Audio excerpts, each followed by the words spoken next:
Hi, my name's host Eric. I was talking with famous people. This video is for Zestyindigo, who asked about identity. Identity's an interesting word and an interesting idea. It's the notion that we construct a self and we know it as some things and not other things. So,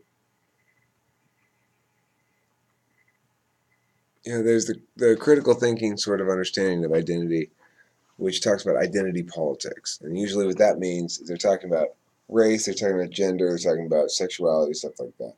Those are certainly part of one's identity if one chooses to make them part of one's identity.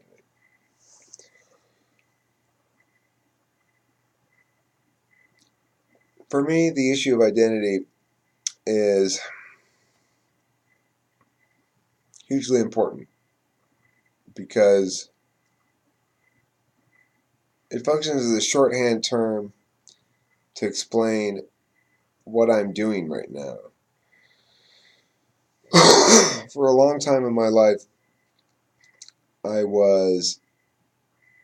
struggled for one reason or another. When I was younger, I struggled a lot with insecurities and tortured bouts of shame anxiety where I just felt a lot of shame, felt a lot of anxiety about the future, felt I need to run away from my horrible failures, which weren't necessarily that bad. It depends on the situation. Sometimes it was nothing, sometimes it was something big. Almost always involved me making an ass of myself or something like that. In one of a variety of ways, or me pissing people off, me rubbing people the wrong way, or something like that. So, part of identity then is what I just related. A story about myself that says, this is who I am.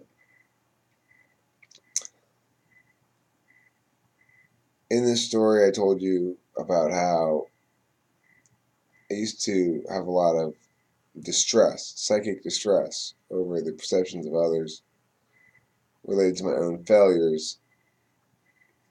And that story is part of my identity. It's part of my identity because it represents an idea that I have about myself. It says, this is how I used to be, this is how I am now. It means a lot of different things. It's born of some simple realities that I engaged in behaviors that I can remember that constitute with shame. And most specifically, I engaged in a ritual self-shaming process of saying shame and anxiety a lot. Those words, shame and anxiety, shame and anxiety, shame and anxiety, shame and anxiety. And having uh, self-abuse sessions inside my head. I never tried to cut myself or something like that. But what I did was, no doubt, just as awful. I spent a lot of time saying things like to myself, "You're worthless. You're a fucking worthless piece of shit. You should die. You need to go. You need to go and die because you deserve to die because you're such a fucking worthless piece of shit." Say things like that to me, to myself, in my head.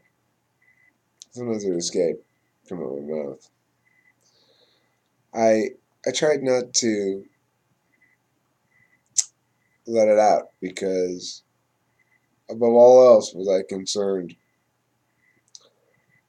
that I presented well, as best as I could.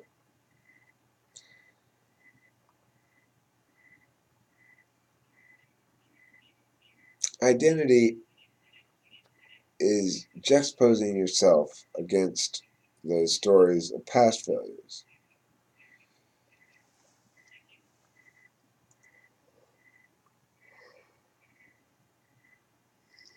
I'm not telling you those stories to say, this is how I am. In that instance, I'd be reaching out for help of some sort. It's one of the tricky things. People who are suffering need to communicate a lot, but they don't communicate necessarily very well, very fluidly, because they're suffering. And so people don't necessarily afford them a lot of opportunity to communicate.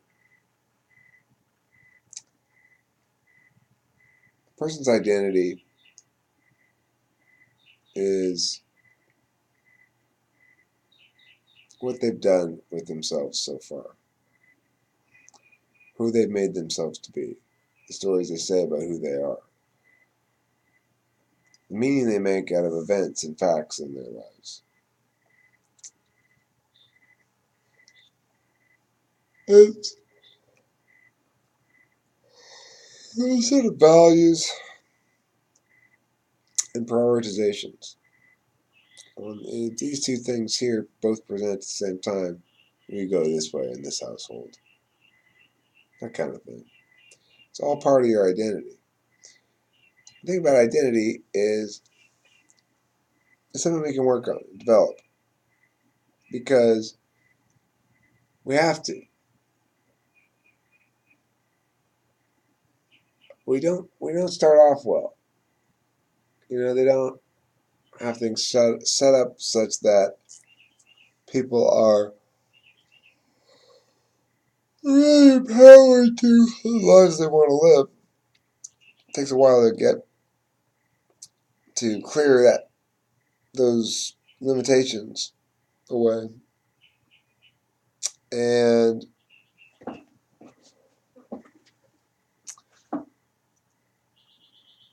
regarding your own identity, whatever it is, whatever it may be, choose it. Don't just let it happen.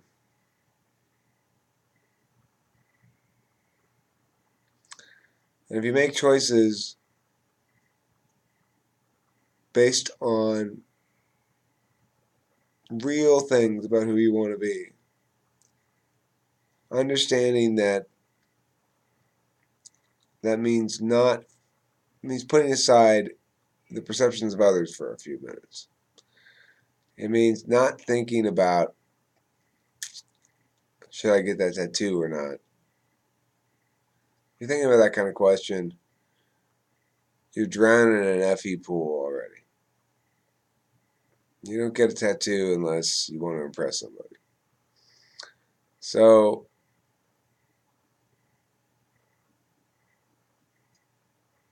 part of building one's identity is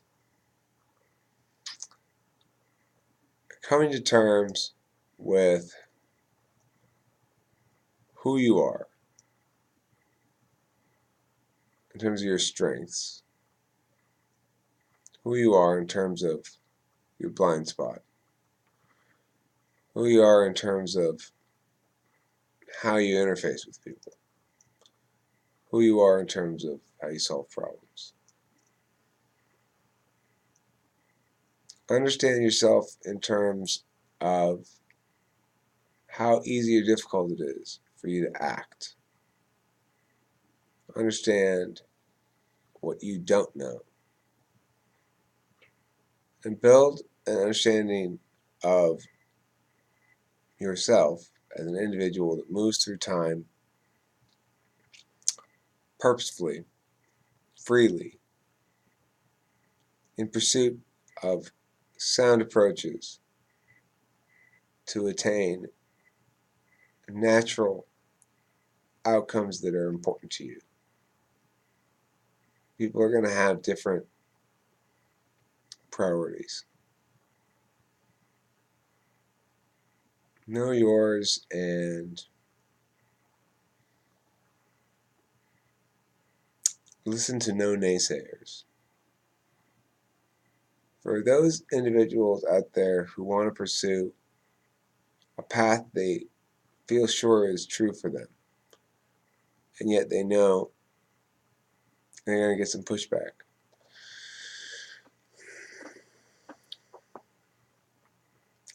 If you're doing something that is going to result in meaningful work being done, then don't listen to them. Do what you got to do. Get it done. Because at the end of the day, that'll be part of your identity too. And you really only have two choices.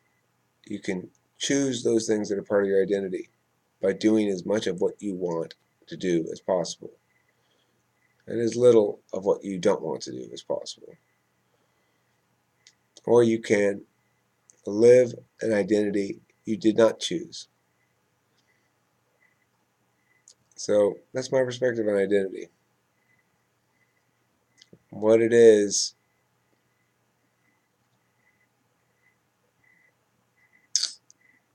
it's you. So